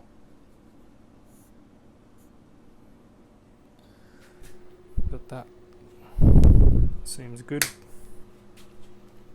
Let dry for 2 to 3 hours apparently. And actually I've got a bit of scrap bit of ebony here which I'm going to just polish up to 600, and then I will apply some of that stuff to it, and then I can just keep an eye on that. But that looks better than it did, and I can put on a coat every 2 hours, so I can probably put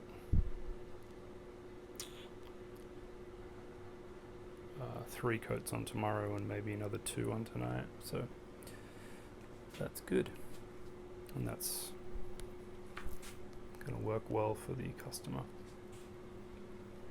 Cheers.